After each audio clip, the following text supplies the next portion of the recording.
Vamos começar? 9:2. Vamos lá então, irmãos? Vamos começar com uma palavra de oração, amém? Senhor, nós estamos aqui na Tua presença, Senhor, nós glorificamos o Teu nome, ó Pai, porque nessa manhã nós nos lembramos que foi numa manhã de domingo, às 6 da manhã, Senhor, por volta desse horário, que o Senhor ressuscitou, Pai, que o Senhor não ficou, ó Jesus, no túmulo. E nós te louvamos, ó Deus, porque nós estamos aqui hoje, aprendendo a Tua palavra, justamente porque o Senhor ressuscitou. Sabemos que nós temos, ó Pai, a vida eterna em Ti, que nós temos a salvação, que nós temos a garantia de que nós temos a vitória em Jesus por causa da ressurreição dele. Por isso, em nome de Jesus, Senhor, clamamos agora que nessa manhã o Senhor fale ao nosso coração, que não seja apenas um assunto a ser tratado, que não seja apenas a Tua palavra que será lida, mas que seja, Senhor, uma palavra rema para transformar o nosso coração nessa manhã, ó Deus, e para que nós possamos sair daqui, não como nós chegamos, mas impactados, transformados, Senhor, mudados e realmente nos humilhando diante de Ti, Pai, e reconhecendo que nós precisamos do Senhor.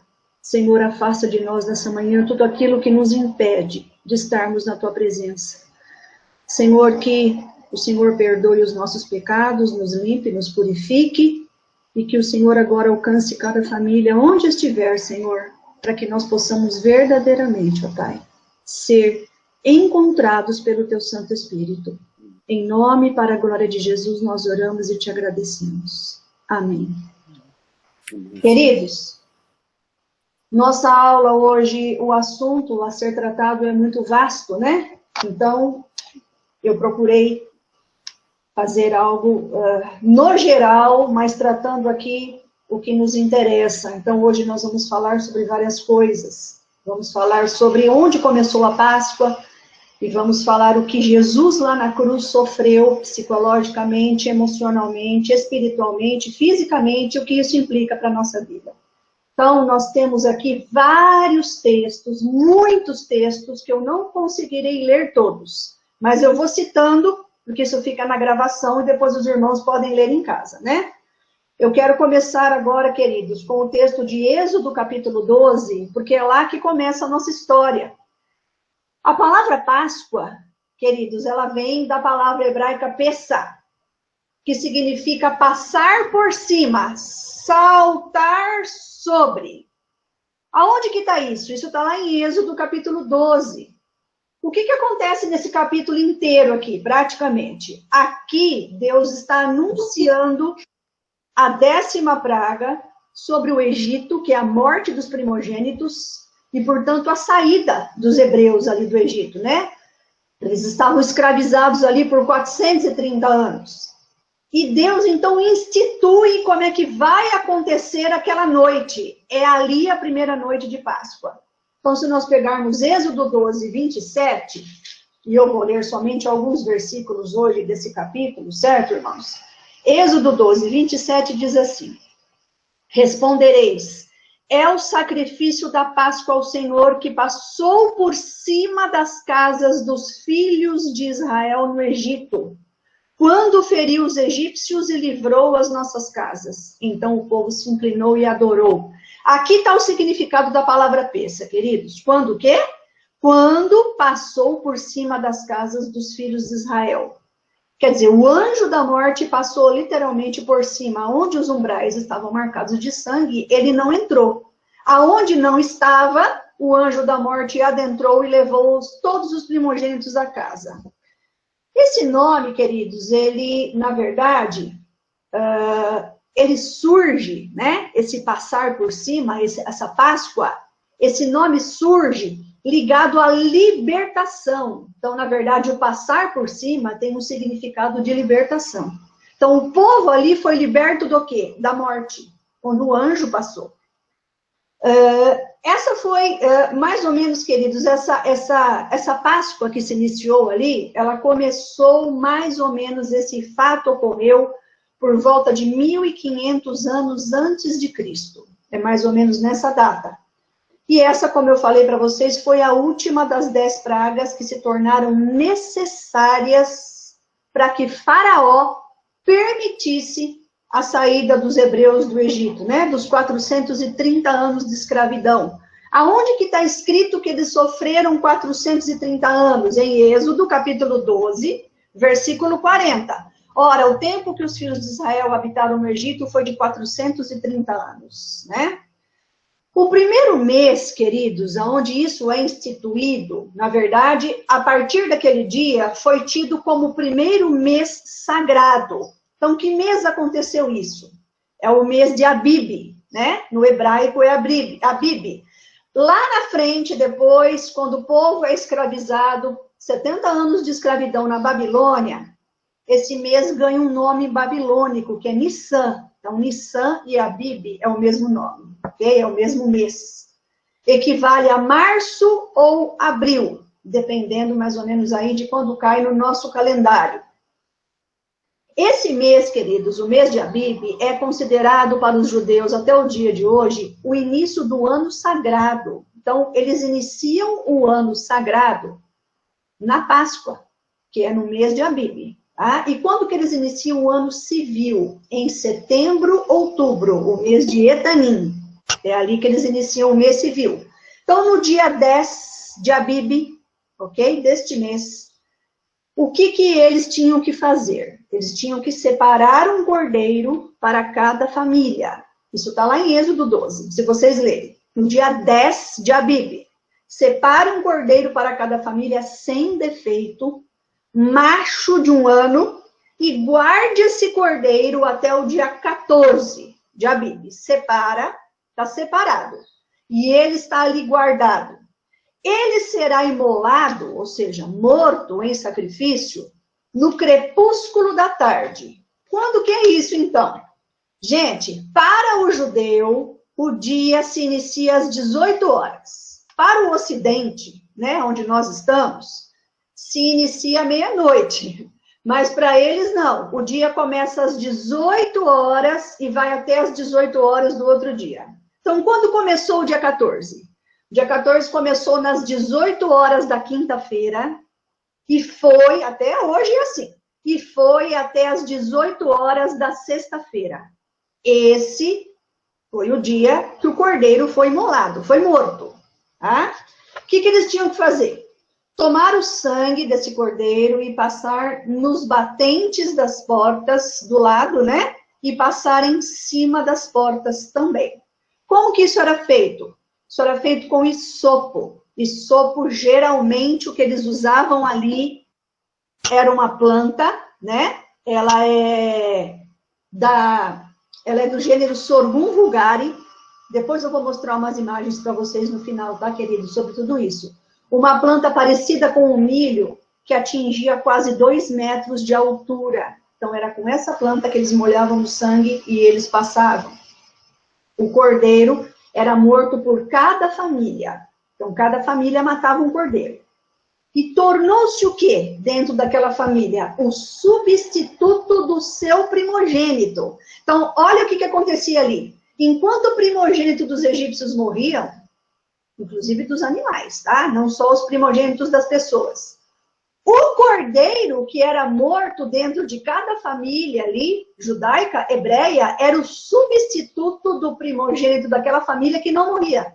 Então, ele assumia o lugar, ele tomava o lugar, né? Ele morria no lugar. Era uma substituição do culpado pelo inocente. E aqui, então, queridos, nós temos um fato interessante, né? Essa substituição do culpado pelo inocente, que está em João 1:29. No dia seguinte, viu João a Jesus que vinha para ele e disse: Eis o Cordeiro. Olha aqui como ele chama Jesus. De Deus, que tira o pecado do mundo.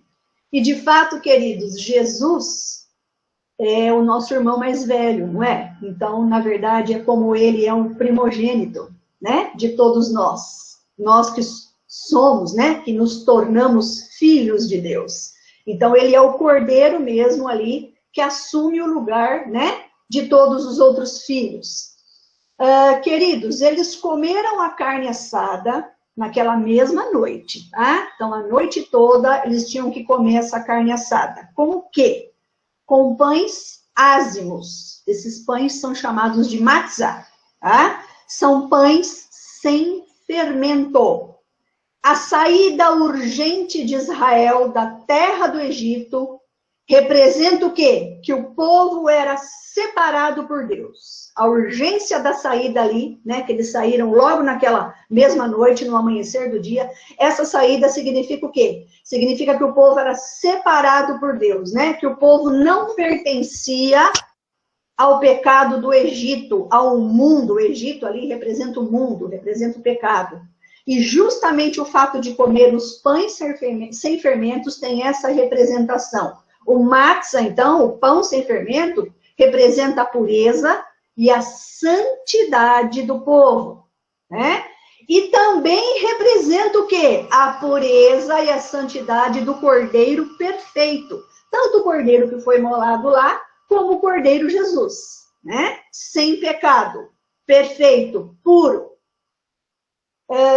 Queridos, a gente tem um texto aqui, que é João 6,35, que diz assim, né? Declarou-lhes, pois, Jesus, eu sou o pão da vida, o que vem a mim jamais terá fome, e o que crê em mim jamais terá sede. Jesus está dizendo que ele é o nosso pão perfeito, o nosso pão sem fermento, o nosso pão da vida, que perdoa os nossos pecados e sacia a nossa fome, né? E a gente vê também aqui, 1 Coríntios 5, versículos, vou ler o versículo 7b, tá? Que diz assim,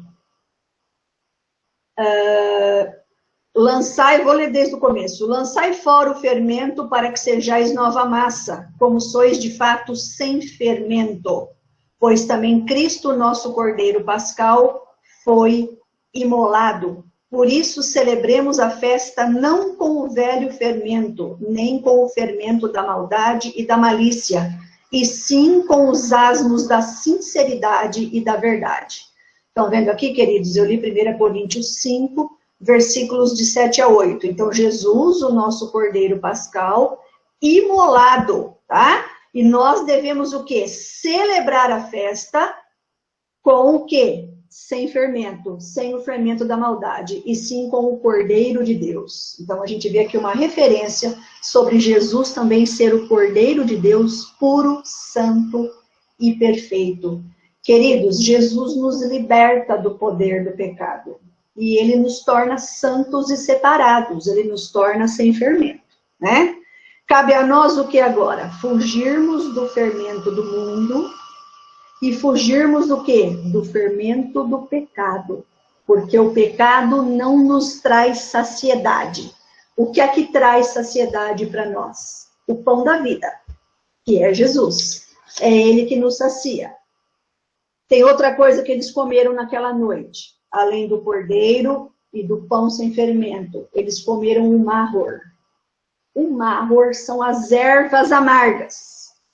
O que tinha ali? Basicamente, tá? Basicamente tinha alface, agrião e chicória. Tudo isso macerado, amassado no azeite. Alface, agrião e chicória, tudo cru, macerado no azeite que eles punham aonde? Eles punham no meio do pão e comiam. Lá em Êxodo, capítulo 12, diz assim o versículo 8. Naquela noite comerão a carne assada no fogo, com pães asmos e ervas amargas a comerão. O amargor da escravidão do Egito, queridos, tá? Estava representado ali naquelas ervas amargas. A obra de Cristo na cruz, ela foi amarga para ele. Ela foi dura, ela foi como um fel. Então, os pecados nossos caindo sobre Jesus foi amargor na alma dele, representado aí por essas ervas amargas. E também Jesus, em determinado momento, quando ele já tinha chegado ali no Gólgota, para ser crucificado, diz assim em Mateus 27, 34. Deram-lhe a beber vinho com fel, mas ele, provando, não o quis beber. Eles fizeram uma mistura ali, na verdade, do vinho azedado, já era quase um vinagre aquilo, e misturaram com mirra. É uma mistura bombástica de coisa que é amarga, como um fel, e deram aquilo para Jesus beber, né? Porém, Jesus não quis. Isso representa o quê? O amargor da escravidão do pecado, representado, então, nessas ervas amargas. Bom, eles tinham que comer tudo pela manhã. E o que sobrar deveria o quê? Ser queimado. Podia deixar nada lá. Isso lá, né? Quando eles saíram do Egito. Eles tinham que comer tudo e queimar pela manhã do que sobrasse. Neste dia, enquanto eles comiam, na verdade, nessa noite, né? O anjo da morte, então, passou pelo Egito e levou todos os primogênitos de todas as casas que não tinha a marca do sangue. Isso está lá em Êxodo 12, diz assim o versículo 12 e 13. Porque naquela noite passarei pela terra do Egito e ferirei na terra do Egito todos os primogênitos, desde os homens até os animais. Executarei juízo sobre todos os deuses do Egito. Eu sou o Senhor. Aqui ele está se declarando como Jeová, né? Yahvé. O sangue vos será por sinal nas casas em que estiverdes. Quando eu vir o sangue, passarei por vós. E não haverá entre vós praga destruidora, quando eu ferir a terra do Egito. Esse dia, então, se tornou por memorial. A partir dali, todos os anos, então, Israel tinha que comemorar a Páscoa como memorial de libertação do Egito, né? E depois, com o passar do tempo, queridos, eles acrescentaram outras coisas, inclusive acrescentaram o vinho, né? Já vou falar disso. E eles começaram a cantar o Hagadá. O que é o Hagadá? Salmos, orações e cânticos baseados no Pentateuco, lembrando o que Deus fez quando eles foram libertos do Egito. E também eles acrescentaram o quê? O Halel. O que é Halel? São os salmos, dos salmos 113 ao 118. São esses salmos aí. Eles são cantados durante a Páscoa e eles são o quê? Chamados salmos de livramento, salmos de louvor, salmos de adoração. Por isso eles são chamados salmos de Halel. Queridos, depois do exílio da Babilônia, quando eles voltaram para Israel, eles começaram a cantar e recitar os salmos de 113 e 114, esses dois aí, 113 e 114, passaram a ser entoados e cantados antes da refeição pascal, antes de comer. Tá? Depois que eles comiam, os salmos 115 a 118 começaram a ser cantados após o quarto cálice de vinho. Então, ó, na Páscoa judaica passou-se a ter 4 cálices de vinho. Eu quero lembrar a vocês, queridos, que na época de Jesus ali, e mesmo um pouco antes disso, o vinho produzido em Israel era muito diferente do que se produz hoje. A fermentação era totalmente natural. E ela era de um jeito onde o teor alcoólico era muito baixo, tá? Eu tenho um estudo sobre isso, onde se prova que o teor alcoólico era de 1 a 2%. Quando se deixava aquele vinho ali ao natural, aberto, aquilo evaporava. Então, o que eles tomavam? Eles tomavam um suco de uva muito concentrado, extremamente forte. Isso era o vinho, inclusive isso é o vinho novo, ok? Bom, então, ingerido o quarto cálice de vinho, eles cantavam os salmos de 115 a 118. Por quê? Que tinham 4 cálices de vinho. Inclusive, existe uma referência sobre isso, ali em Mateus 26, 30, que diz assim, e tendo cantado um hino, saíram para o Monte das Oliveiras. É Jesus ali com os discípulos, depois da 4ª taça, cantaram o quê? Provavelmente esses salmos aqui, de 115 a 118, e saíram para o Monte das Oliveiras. Esses 4 cálices são chamados de arbacossô. Por quê? Porque lembra 4 citações, ok? Estão relacionados a 4 citações que estão em Êxodo capítulo 6. E eu vou ler lá para vocês, rapidamente, Êxodo capítulo 6, versículos de 6 a 7, que diz assim, versículos de 6 a 7. Portanto, dize aos filhos de Israel, eu sou o Senhor, e vos tirarei de debaixo das cargas do Egito, e vos livrarei da sua servidão, e vos resgatarei com braço estendido e com grandes manifestações de julgamento. Tomar-vos-ei por meu povo, e serei vosso Deus, e sabereis que eu sou o Senhor vosso Deus, que vos tiro de debaixo das cargas do Egito. Os 4 cálices, queridos, diz respeito ao seguinte, ó, nesses versículos, preste atenção comigo. Eu vos tirarei, é a promessa de Deus que ele iria livrar o povo do Egito. Eu vos tirarei de debaixo das cargas dos egípcios. E aí a gente tem o quê? Que Jesus é o Cordeiro de Deus que tira o pecado do mundo. Separei um texto aqui que diz assim, ó, Hebreus 9, 28. Assim também Cristo, tendo se oferecido uma vez para sempre para tirar os pecados de muitos, aparecerá a segunda vez sem pecado aos que o aguardam para a salvação. Então, ó, eu vos tirarei. Jesus é o que tira o pecado, tá? Primeira taça de vinho. Segunda taça de vinho, eu vos livrarei, tá de acordo com o que eu li aqui, o Êxodo 6:6. Eu vos livrarei da sua servidão.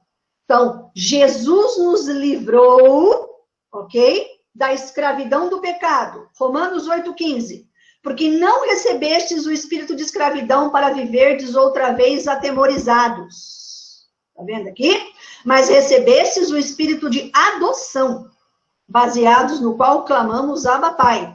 Então, Jesus faz o que aqui? Nos livrou da escravidão dos pecados e nos o quê? Nos tornou filhos de Deus.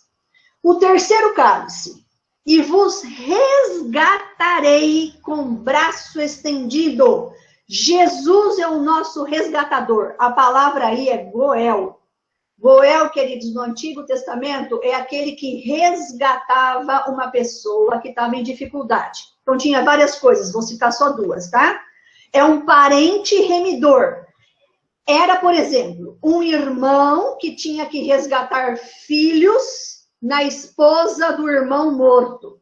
Então, o que acontece? O seu irmão morreu, o primogênito, e não deixou filhos. Esse outro irmão ou um outro parente próximo tinha que casar com a viúva e resgatar nela filhos.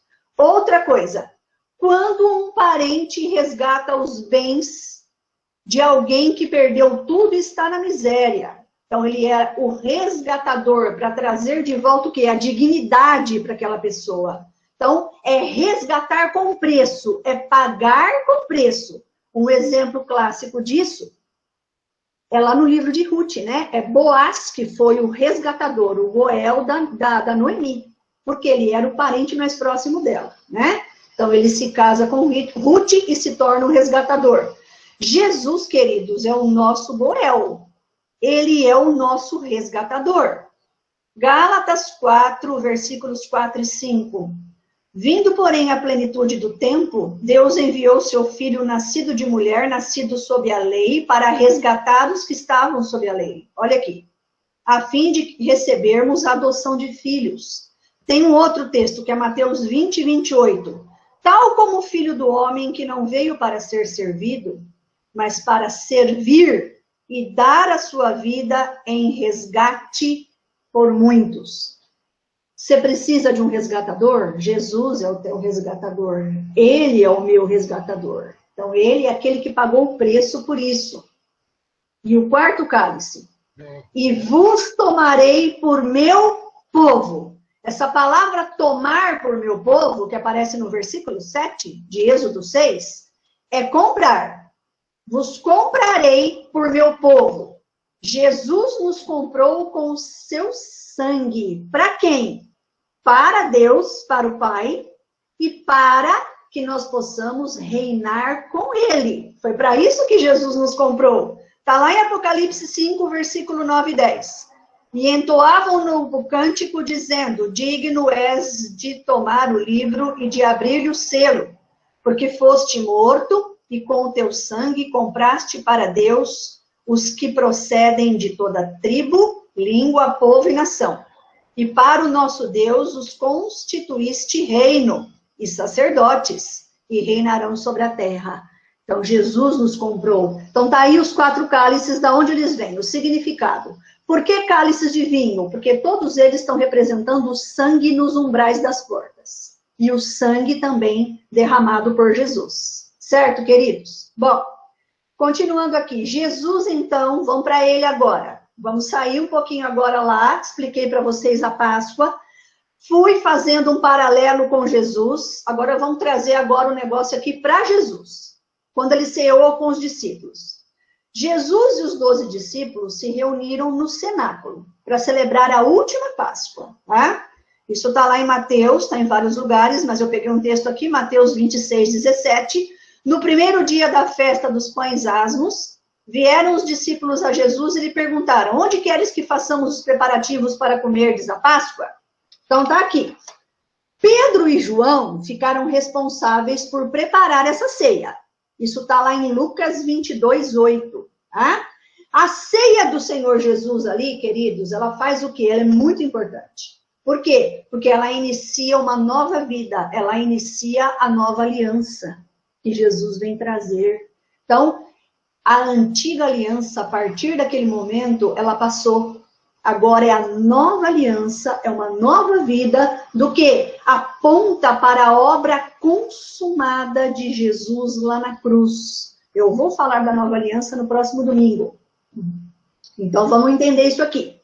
A partir das 18 horas da quinta-feira, ok, queridos? Então vamos lá. Mesma coisa que aconteceu lá atrás, 1500 anos antes de Cristo, quando celebraram a primeira Páscoa. A partir das 18 horas da quinta-feira, do dia 14 de Abibe, Jesus começou a cear com os seus discípulos. Tá? Naquela mesma noite, o que aconteceu? Ele lavou os pés dos discípulos, ensinando o quê? Que quem quiser o quê? Vir após ele tem que ser servo. Ok? Então, nós somos servos, nós servimos a Cristo em primeiro lugar e servimos uns aos outros. Isso está lá em João 13. Ali ele anunciou o traidor, Judas, também nesse mesmo capítulo, instituiu a nova aliança, está lá em Lucas 22, versículos 19 e 20, ok? Ali ele instituiu, confortou a todos, prometendo a vinda do Espírito Santo, está em João 14, orou por todos eles e por todos nós, lá em João 17, e cantou o Halel, ceou e cantou o Halel. Saiu dali e foi orar no Getsêmani, né? Isso está em Mateus, capítulo 26.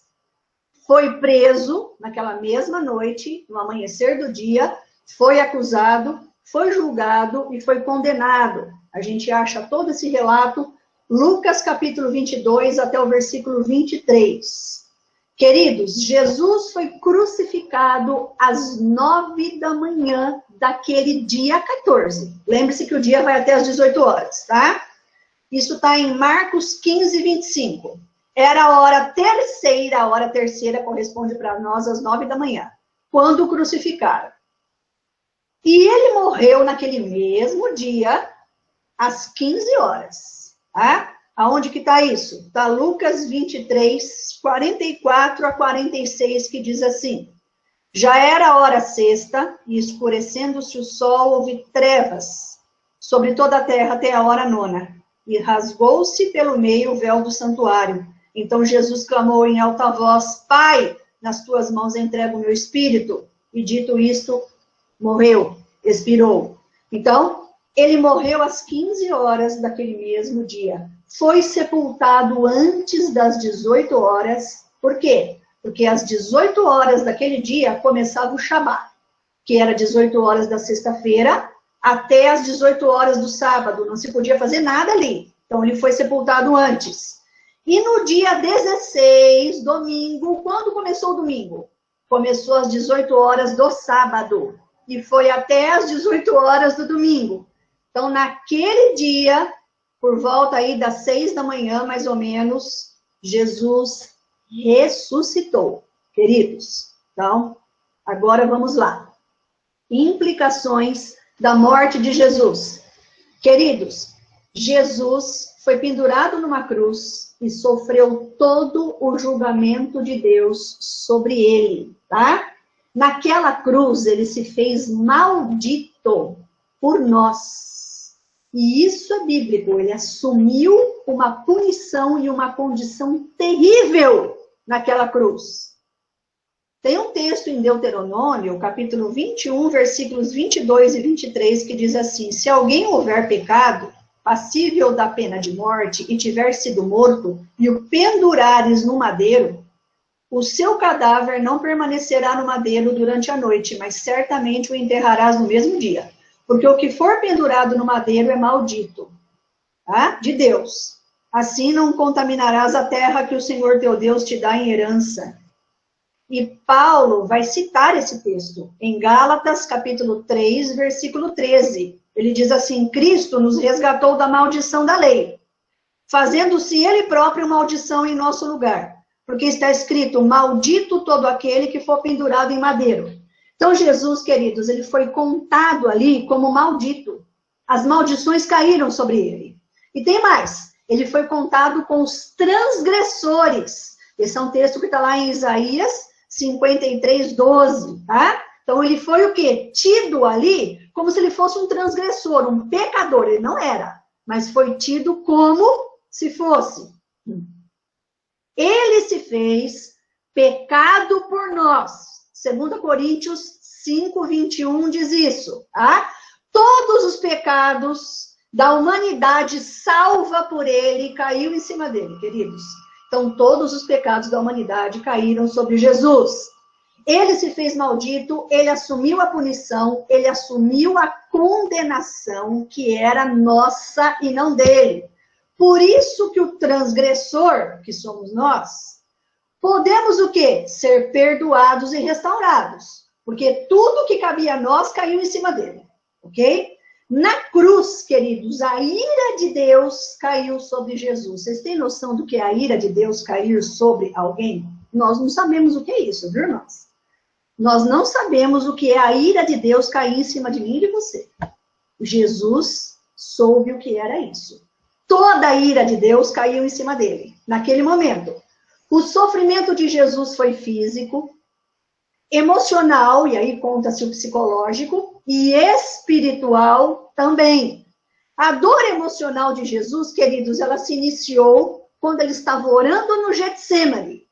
O sofrimento dele ali, emocional e psicológico, foi tanto, que ele teve um fenômeno extremamente raro, chamado pelos médicos de hematidrose. O que é isso aí, queridos? A aflição era tanta,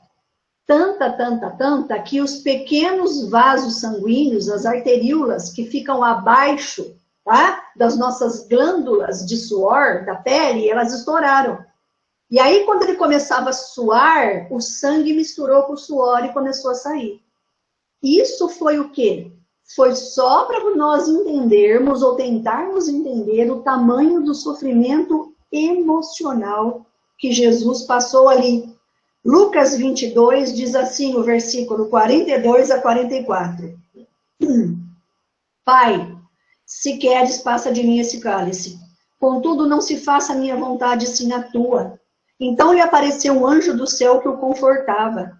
Estando em agonia, orava mais intensamente. E aconteceu que o seu suor se tornou como gotas de sangue, caindo sobre a terra. O Jesus humano, homem, como nós, sentiu tanta dor emocional, tanto sofrimento na alma, que o Jesus homem disse: Pai, eu sei o que eu vou passar, se possível, me livra disso, mas faz a sua vontade. E ele sabia qual era a vontade do Pai. Ele veio para isso, né? Então ele suportou isso. Ele foi torturado depois disso, queridos, também psicologicamente e emocionalmente pelos soldados. Tanto os soldados ali do sumo sacerdote, como também os soldados romanos, que escarneciam dele, zombavam dele, riam da cara dele. Então, na verdade, ele sofreu também essa tortura pelos soldados. E foi abandonado pelos seus discípulos. Outro sofrimento emocional pelo qual Jesus passou. Queridos, mas Jesus também sofreu o sofrimento espiritual. Ele foi desligado do Pai. Mateus 27, 46. Por volta da hora 9ª, que foi a hora que ele morreu, clamou Jesus em alta voz, dizendo, Eli, Eli, lama sabachthani. O que quer dizer, Deus meu, por que me desamparaste? A palavra aí é abandono. Queridos, Jesus foi abandonado. Literalmente, Deus virou a face. Deus saiu dali. Nenhum ser humano aqui dessa terra, nenhum. Não importa se ele crê ou não em Jesus Cristo, tá? Eu estou falando que nenhum ser humano aqui dessa terra sabe o que é ser desligado de Deus. Sabe por quê? Porque o Espírito Santo está na terra. O que é ser desligado, ser abandonado por Deus? Como Jesus fala ali, é para aquele que está no inferno. Um lugar onde Deus não habita. Então, nós não conseguimos imaginar na nossa mente, porque nós somos muito limitados, o que é estar aonde Deus não habita. Porque a mão de Deus está aqui, queridos, sobre justos e injustos. Deus está no controle de tudo isso daqui. Não que Deus não esteja no controle do inferno. Mas veja bem, ele não está lá. Foi isso que Jesus sentiu. Quando todos os pecados caíram sobre ele, todos, o Pai, que não habita no meio do pecado, se afastou. Então, nesse momento, Jesus estava o quê? Literalmente abandonado e sozinho. Esse é um sofrimento espiritual da qual nós nunca vamos entender como é que foi isso lá na cruz. E vamos passar então, queridos, agora para a dor física de Jesus, né? Então, a dor emocional e espiritual já foi algo inimaginável, que nunca nenhum ser humano na face da terra passou. Nunca. Agora, a dor física. A prisão de Jesus se dá no meio da madrugada. Judas o beijou para identificá-lo entre os presentes. Queridos, só fazendo um adendo aqui que Judas traiu Jesus. Primeiro, porque ele era ganancioso. E segundo, porque ele queria que Jesus ele não entendeu, não se converteu, não compreendia que Jesus tinha que morrer para salvar ele dos seus pecados. Tá? Jesus queria que ele se tornasse um rei, que assumisse o trono de Israel e que matasse todo o Império Romano. Era isso que Judas queria. Tá? Por isso o traiu. Ele foi levado para a casa, então, Jesus de Caifás, o sumo sacerdote, foi esbofeteado por um soldado várias vezes, tamparam os seus olhos com um pano, zombavam dele enquanto ele estava com os olhos tampados, batiam na sua cabeça e cuspiam nele, ok? Só rapidamente falando, queridos, que os líderes religiosos da época e também Caifás, o sumo sacerdote, e Anás, os membros do Sinédrio, estavam tomados de inveja e de ciúmes de Jesus. Eles achavam que Jesus iria o quê? Iria ocupar um lugar de proeminência junto ao imperador romano, e eles iam o quê? Perder isso, porque o Sinédrio ali, e o sumo sacerdote, tinha regalias do Império Romano. E eles não queriam perder isso, e achavam que Jesus ia tomar o lugar deles. Por isso que eles fizeram o que fizeram. Mas a gente vê o seguinte, queridos, tem várias ilegalidades na prisão de Jesus. Esses homens foram totalmente contra as leis mosaicas quando prenderam Jesus. Ali eles não tinham nada ali de legal em termos de lei. Primeiro, não poderia ter julgamento durante a Páscoa. Segundo, cada membro deveria votar individualmente se Jesus era condenado ou não. E eles condenaram por aclamação, todo mundo junto. Terceiro, a pena de morte tinha que ser executada depois de 48 horas. Jesus morreu naquele mesmo dia. O julgamento não podia ser realizado à noite. Tá? E eles conseguiram falsas testemunhas que acusaram Jesus de incitar as pessoas e de revoltar as pessoas para proibir o povo de pagar impostos. Eles arrumaram essas testemunhas para convencer Pôncio Pilatos, tá? De que Jesus era o quê? Ele era um revoltoso que queria o quê? Fazer uma rebelião contra o Império Romano. Bom, Ele foi levado a Pôncio Pilatos, queridos, e já estava surrado, desidratado, sofrendo e com dores. Jesus. Pilatos manda ele para Herodes, Herodes manda de volta para Pilatos. Ok? Eu toma lá da cá. Ali Pilatos não queria matar Jesus porque viu que ele era inocente. Porém, Pilatos, não, ele tinha que manter a ordem, certo? Porque ele era governador romano, ele tinha que responder ao Império Romano, ao imperador, a César. Então, o que ele faz? Ele pega um outro ladrão, chamado ali Barrabás, põe os dois ali na sacada do palácio e pede para o povo escolher quem que eles querem que morra. E a mesma população, né, o populacho que recebeu Jesus, gritando, Hosana, aquele que vem em nome do Senhor, é o mesmo que gritou, crucifica, né? Então, a voz de Deus não é a voz do povo, ok, irmãos? O povo vai conforme anda a banda. E aquele povo gritava, então, a crucificação de Jesus. Jesus foi despido, suas mãos foram amarradas acima de sua cabeça, num poste. Os soldados romanos pegaram o flagrum, que é o chicote romano, feito por tiras de couro várias. Na ponta delas tinha chumbo e pedaço de osso quebrado. E eles chicotearam Jesus pelo menos 39 vezes com aqueles chicotes. Roma costumava fazer o seguinte, ficava 2 soldados chicoteando, um de cada lado. Então ele levou 39 vezes 2 chibatadas, né? E aí a gente vê o quê? A pele de Jesus se dilacerou completamente, se rompeu, as veias esvaíram em sangue, o tecido da pele se rompeu, o tecido subcutâneo conjuntivo se rompeu. Tá? Isso chegou aonde? Chegou nos nervos, isso chegou na musculatura, e Jesus ali ficou coberto de sangue, sentindo uma dor inimaginável, com a pele toda saindo do corpo. O corpo todo dele ficou dessa maneira, né? Jesus, então, quase desmaiado, é desamarrado, e os soldados colocam sobre ele um manto, e aquele manto grudou no sangue. Imagina uma coisa dessas, né? Colocou um pedaço de pau na sua mão e uma coroa com longos espinhos que foram feitos o quê? De uma planta própria do deserto, cujos espinhos eram mais ou menos deste tamanho. Fez essa coroa e bateu na cabeça dele para que os espinhos entrassem completamente aqui na pele do nosso crânio. E isso sangrou muito, né? Após o manto grudar nas costas de Jesus, querido, o que eles fizeram depois de um tempo que secou aquele sangue? Eles arrancaram de uma vez.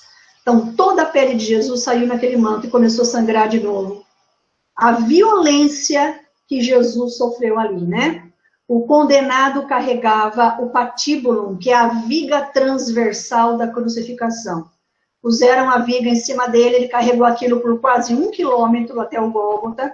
No meio do caminho ele não suportou, porque ele já estava tendo o quê? Ele já estava tendo uma perda de sangue muito grande, ele já estava entrando em choque hemorrágico, e a gente sabe que o centurião, então, escolheu Simão o Cirineu, que estava ali no meio do povo, para carregar a cruz, ou seja, na verdade, a viga transversal.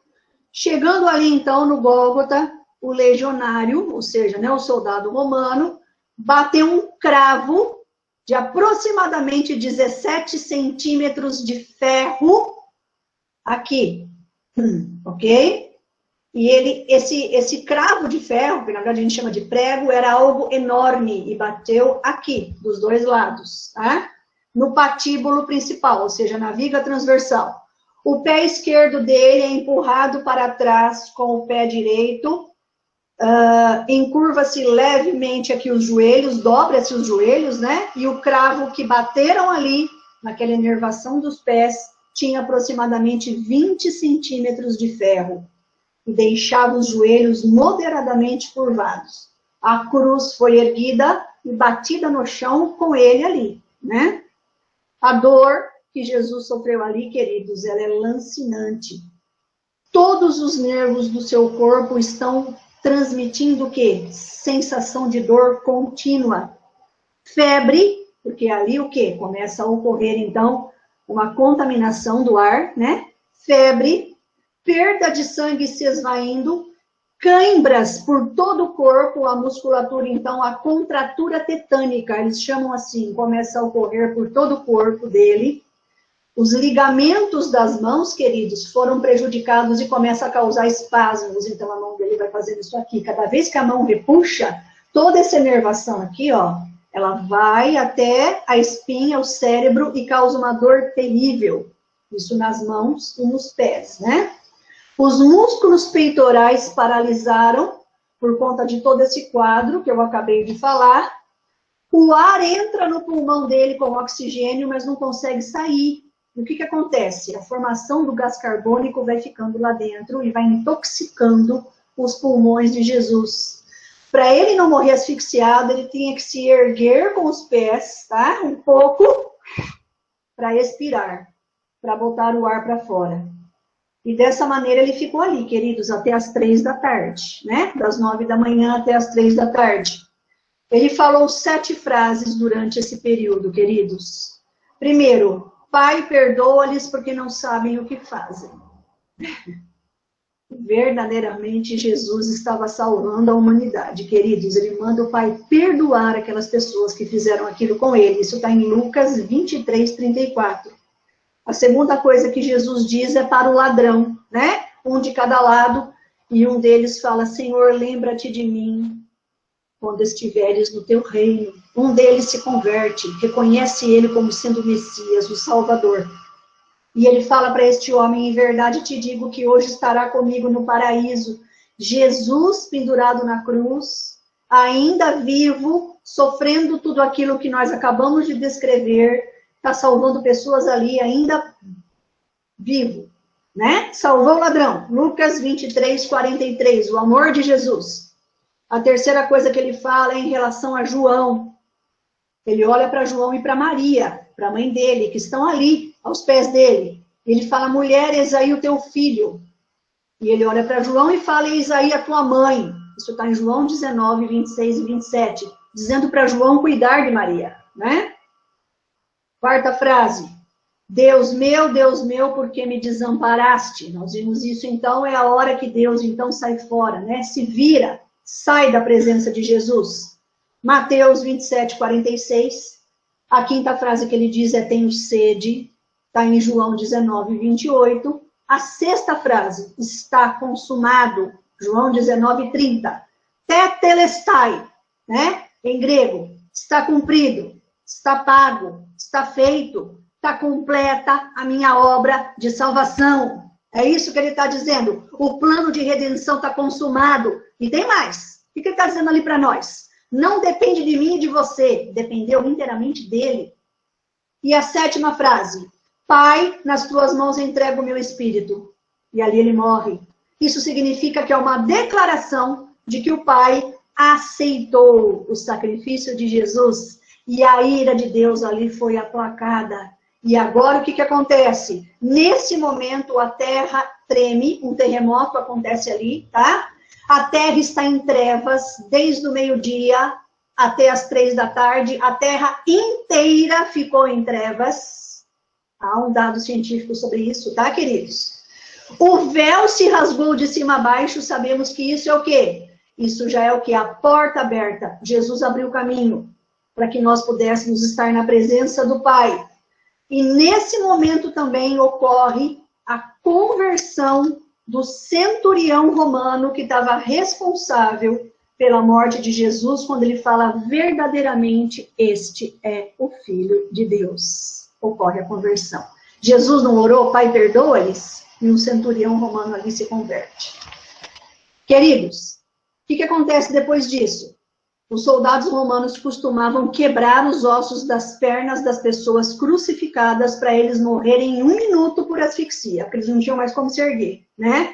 E ali, então, o soldado romano vai, mas não quebra nenhum osso de Jesus. Nenhum osso dele foi quebrado. E o soldado enfia uma lança ao lado dele, né? E a gente sabe que dessa lança saiu água. O Salmo 34, 20 diz assim, queridos, é uma profecia a respeito desse acontecimento, preserva-lhe todos os ossos, nenhum deles sequer será quebrado. Então, os ossos de Jesus não foram quebrados. João 19, versículo 36, diz assim: e isso aconteceu para se cumprir a escritura: nenhum dos seus ossos será quebrado. Assim como o osso do cordeiro, lá em Êxodo capítulo 12, também não foi quebrado quando eles comeram aquela noite, os ossos de Jesus também não foram. E é interessante quando sai água, né? A hora que o soldado enfia a lança, talvez essa água, queridos, né? Mas um dos soldados lhe abriu o lado com uma lança e logo saiu sangue e água. João 19, 34. Talvez essa água fosse uma referência, e isso, tá? Vou citar só os textos, tá? 1 Coríntios 10, 4 e Êxodo 17, 6, que diz o seguinte: quando o povo estava no deserto, o povo começou a murmurar na cabeça de Moisés que não tinha água. E Deus manda ele chegar ali, perto de uma rocha, Moisés, e ele bate com o cajado na rocha. Deus manda ele fazer isso. Quando ele fere a rocha derramou água. Tá? E tem uma referência a isso, como essa rocha sendo Jesus, em 1 Coríntios 10, 4. Então, talvez essa água saindo fosse uma referência justamente a isso. Aquela rocha que deu água para o povo durante todo o percurso deles pelo deserto, quando eles foram libertos, né? Queridos, no domingo pela manhã, estou quase terminando, acontece então um terremoto no Jardim do Sepulcro. Jesus já estava enterrado e a pedra foi removida já logo pela manhã e o sepulcro então estava vazio, porque Jesus ressuscitou. Algumas mulheres foram até lá para levar especiarias, certo? Para o corpo de Jesus. Lucas 24 diz isso. Entre essas mulheres estavam Maria Madalena. E quando elas chegam lá, Mateus 28, versículos de 2 a 6, é a hora que o anjo fala para elas: por que buscais entre os mortos aquele que vive? Ele não está mais aqui, ele ressuscitou. E elas saem correndo para avisar os discípulos. E Maria Madalena corre na frente, né? E ela vai avisar Pedro e João, que vai até o túmulo, eles olham, vê que Jesus não está mais lá, eles voltam correndo e Maria Madalena fica ali. E ela chora muito dentro do túmulo, né? E nesse momento, está registrado ali em João, capítulo 20, versículos de 15 a 16, que aparece um homem. E ele fala para ela: por que choras? Ela fala: Senhor. Ela pensa que é alguém que está ali, né? Quem levou o corpo do meu Senhor? Se o Senhor sabe, me fala. E ele fala: Maria. E ela reconhece ele como sendo o Senhor Jesus. E ela fala: Rabone, mestre, meu Senhor. E Jesus fala: não me detenhas, Maria, mas vá avisar os discípulos, vá avisar as pessoas que eu estou aqui e que eu vou aparecer para eles. E assim, então, a gente tem, né, aquela gloriosa manhã da ressurreição de Jesus. Queridos, o último texto nos diz o seguinte, que é Filipenses capítulo 3, versículos 20 a 21. Pois a nossa pátria está nos céus, de onde também aguardamos o Salvador, o Senhor Jesus Cristo, o qual transformará o nosso corpo de humilhação para ser igual ao corpo de sua glória, segundo a eficácia do poder que ele tem de até subordinar a si todas as coisas. Jesus ali apresentou-se com o corpo glorificado. Durante 40 dias, eu vou falar isso também um pouco na outra aula. Então, queridos, nós aguardamos a nossa pátria celestial com o nosso corpo glorificado, porque Jesus ressuscitou. E isso é o quê? É a nossa alegria, a nossa esperança desse dia. E eu quero mostrar para vocês aqui, que o meu tempo já está acabando,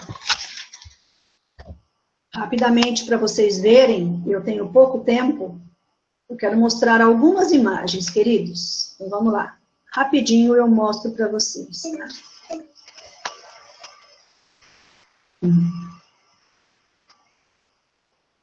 Pera lá que ocorreu um erro no compartilhamento. Deixa eu ver. Deixa eu tentar de novo. Aí, acho que agora vai. Isso.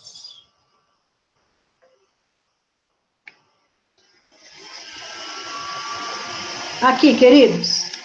Ó, esse aí é o isopo. eu falei para vocês, tá? Eu vou rapidinho aqui. As chicotadas, então, que Jesus levou, né? A maneira como ele estava ali, provavelmente era essa, ok? Vocês estão vendo as tiras de couro aí, observa bem, tá? O sepulcro era mais ou menos assim, de José de Arimateia.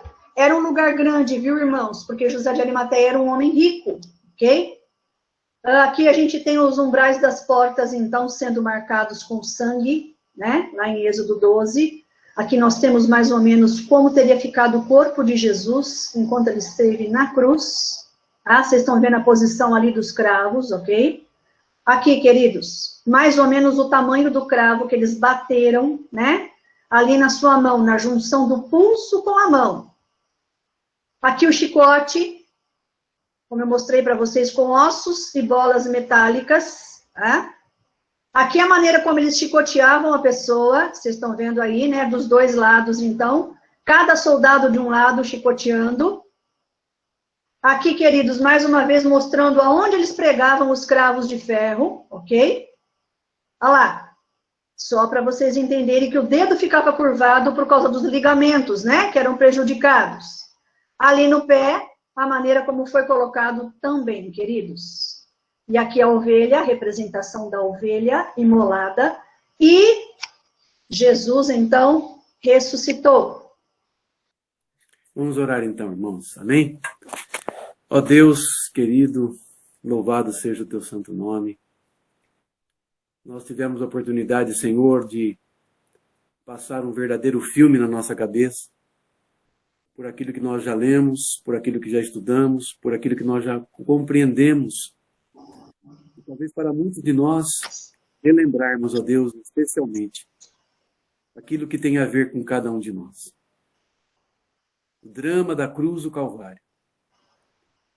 A bênção e a surpresa da ressurreição prometida pelo Senhor para cada um de nós.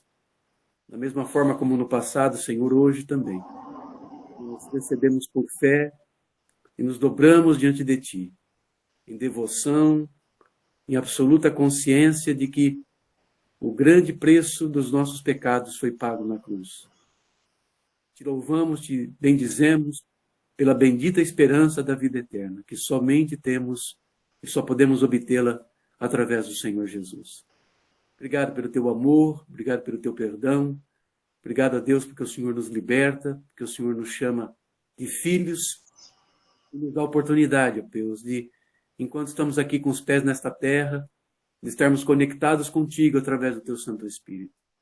Obrigado a Deus por essa manhã, obrigado pelo tempo que nós tivemos diante da tua palavra, por a instrumentalidade da tua serva. Obrigado, Senhor, por essa hora tão bendita e abençoada. Que o Senhor possa, Deus, realmente nos fazer não só lembrar, mas diante dessa Páscoa que nós relembramos hoje, porque a nossa Páscoa realmente é Jesus, nós possamos ter as nossas vidas, ó Deus, trabalhadas, transformadas, restauradas, para vivermos esse tempo do Senhor, hoje e nos dias que virão.